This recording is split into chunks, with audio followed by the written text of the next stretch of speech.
Bem-vindos ao Museum of London, um museu que conta a história dessa cidade maravilhosa.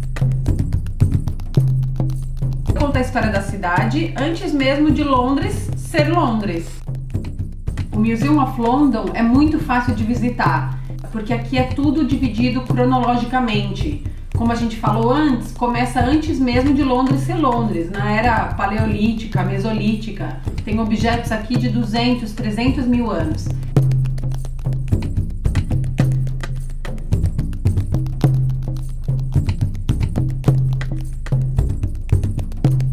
Os romanos chegaram em Londres no ano 43 depois de Cristo. Mas o que eu mais gosto da história dos romanos aqui é como eles chamaram a cidade Londinium. Não seria legal se chamasse Londinium até hoje? Essa maquete aqui, que a gente encontra na parte romana do museu, mostra a primeira ponte que eles construíram para ligar o norte ao sul do rio. E essa ponte é onde está hoje a London Bridge. Uma ideia de como era dentro de uma casa típica da época, ó, até o mosaico no chão, a pintura nas paredes, eles adoravam essas coisas decorativas. Até hoje, se você visita outros lugares com herança romana, tem muito disso, né? Muito mosaico, muita cor, muito detalhe na parede. Uma coisa que nem todo turista sabe é que Londres, assim como várias cidades europeias, foi uma cidade murada. Em muitas outras cidades na Europa tem bastante dos muros ainda que dá pra ver, tem alguns que você até pode subir e andar.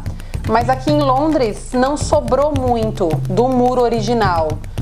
E o legal do Museum of London é que daqui você avista partes das ruínas do muro de Londres, olha só. Depois da Londres romana vem a Londres medieval, que abrange uma época longa aí, desde o ano 410 ao ano 1558. E muita coisa aconteceu nesse meio tempo. Vamos lá ver. Quando você anda por Londres hoje, você consegue imaginar a cidade abandonada? É difícil, né?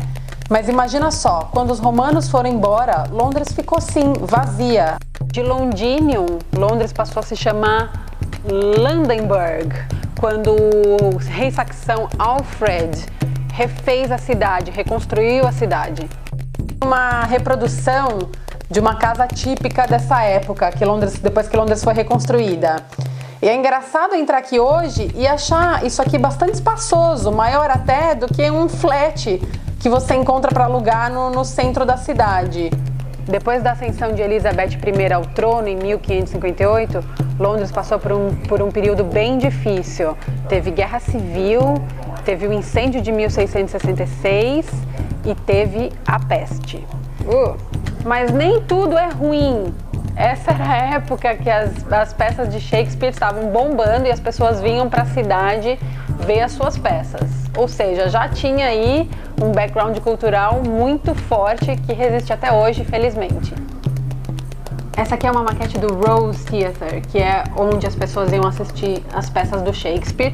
Hoje em dia a gente tem o Globe Theatre na beira do rio, mas não é esse aqui, é o outro mais baseado nesse desenho.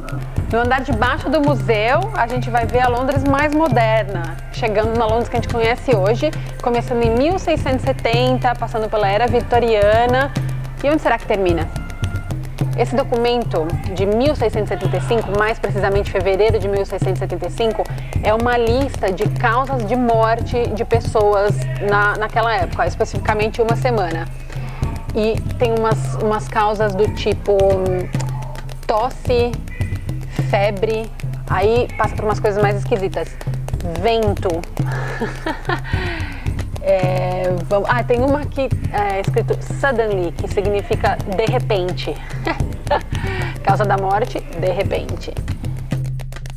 Essa superfície aqui é interativa. Ela pergunta se você quer aprender a fazer alguma das coisas que se faziam na época. Eu escolhi aqui para aprender a montar um relógio. Então você vai tocando, ele te conta um pouco a história dessa manufatura e depois te ensina algumas coisas. Ah, perdi o tempo. Vamos lá. No século XVIII, as pessoas começaram a querer sair de casa. Querer sair para passear, sair para ver, sair para ser visto, principalmente. Então surgiram os Pleasure Gardens, que se a gente traduz literalmente, chama Jardins dos Prazeres. Mas nada mais eram do que assim, praças e pequenos jardins dos bairros, e o pessoal se arrumava para ir nesses lugares. E aqui no Museum of London a gente tem a reprodução de um deles, que ficava na região de Vauxhall, o Vauxhall Pleasure Gardens.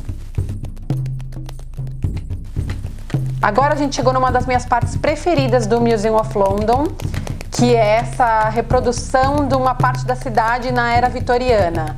É muito legal entrar aqui porque realmente parece uma máquina do tempo. Você caminha pelas ruelas de Londres e passa em frente a lojas, barbearias, farmácias.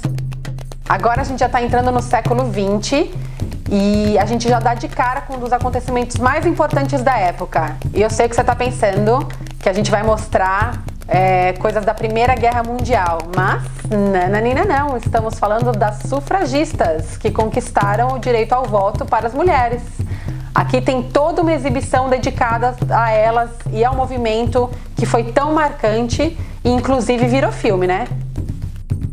Então, depois das sufragistas, a gente pode mesmo falar da Primeira Guerra Mundial. Aliás, é um dos espaços mais impactantes do museu, é uma área audiovisual. Eu aconselho você guardar vários minutos da sua visita ao Museum of London para ficar aqui. Você escuta o áudio das pessoas que sobreviveram bombardeios, você vê imagens, é uma imersão, é algo muito forte mesmo, mas bastante valioso historicamente. E finalmente chegamos na Londres dos dias de hoje. Essa galeria aqui, dedicada aos anos 60, tem muita moda, muito rock and roll e muita cultura. E olha o que temos aqui, gente! Uma sunga do time da Grã-Bretanha nas Olimpíadas. A roupa dos atletas olímpicos da Grã-Bretanha foram desenhados pela Stella McCartney em colaboração com a Adidas. E aqui podemos ver que a sunga virou peça de museu. Por muitos anos, décadas e séculos, as pessoas vão falar sobre como essas Olimpíadas influenciaram a cidade. E aqui no Museum of London, a gente pode ver a pira olímpica que ficou lá no estádio na duração das Olimpíadas. Ela foi desenhada por Thomas Heatherwick, o designer que também fez o novo ônibus de Londres. Talvez vocês ainda se lembrem da cerimônia de abertura dos Jogos de 2012. No momento do desfile dos países, cada país tinha uma pessoa que segurava tipo uma pétala metálica. Só quando o último país entrou e deixou a sua pétala junto às outras, é que todo mundo percebeu que as pétalas, é claro, formavam uma flor. Quem ama a história vai amar esse museu e o melhor, ele é gratuito. Então, vem. Tchau.